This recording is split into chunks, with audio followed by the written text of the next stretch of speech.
ସମ୍ଭାର ଏ collection of Odia କମ୍ପୋଜିସନ୍ସ। କବିତା ହେଉଛି ଜହ୍ନର ଯୋଛନା, ଯାହା ଆଙ୍କିଦିଏ ମହାବନରେ ମହାକାଳର ଚିତ୍ର ତ ପୁଣି କେତେବେଳେ କରିପାରେ ନଦୀକୁ ରୂପାରେ ଛାଉଣି। ଚାନ୍ଦିର ଯୋଛନା ନେଇ ଚନ୍ଦ୍ର ଧରାରେ ବୋଳିଦିଏ କଳ୍ପନାର ରଙ୍ଗ।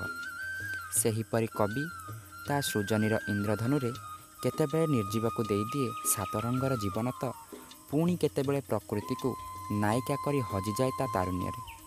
ତାର ଲେଖନୀରେ ସେ କେତେବେଳେ ଆଣିପାରେ ବିପ୍ଳବ ତ ପୁଣି କେତେବେଳେ ଦେଇପାରେ ଏ ସଂସାରକୁ ମହାଶିକ୍ଷା। ଆଜିର କବିତା ହେଉଛି ମୋ ଗାଁ ମୋ ମା, ଯାହାକୁ ଲେଖିଛନ୍ତି ସୁସ୍ମିତା ମଞ୍ଜରୀ।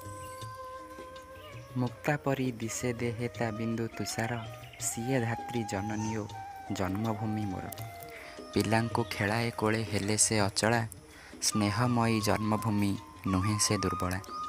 ପୂର୍ବାକାଶେ ବାଳ ସୂର୍ଯ୍ୟ ତା ମସ୍ତକ ମଣି, ପଶ୍ଚିମେ ତଟିନୀ ଦିଏ ତା ପଦ ପଖାଳି। ମାଟି ଟିକେ ଦେଲେ ଚିରି ଝରଇ ଅମୃତ, ଗଛ ମୋ ମାଆର ଲଜ୍ଜା ନିବାରଣ ବସ୍ତ୍ର। ପୋତି ଗଛ ବୁକୁରେ ତା ରଖିବା ମହତ, ଗାଁ ପରା ଏ ବିଶ୍ୱର ସ୍ୱର୍ଣ୍ଣିମ ଅତୀତ। ଏଇଭଳି ନୂଆ ନୂଆ ସୁନ୍ଦର ହୃଦୟସ୍ପର୍ଶୀ ସାହିତ୍ୟ ରଚନା ଶୁଣିବା ପାଇଁ ଆମ ଚ୍ୟାନେଲକୁ ଲାଇକ୍, ସେୟାର ଆଣ୍ଡ ସବସ୍କ୍ରାଇବ୍ କରନ୍ତୁ।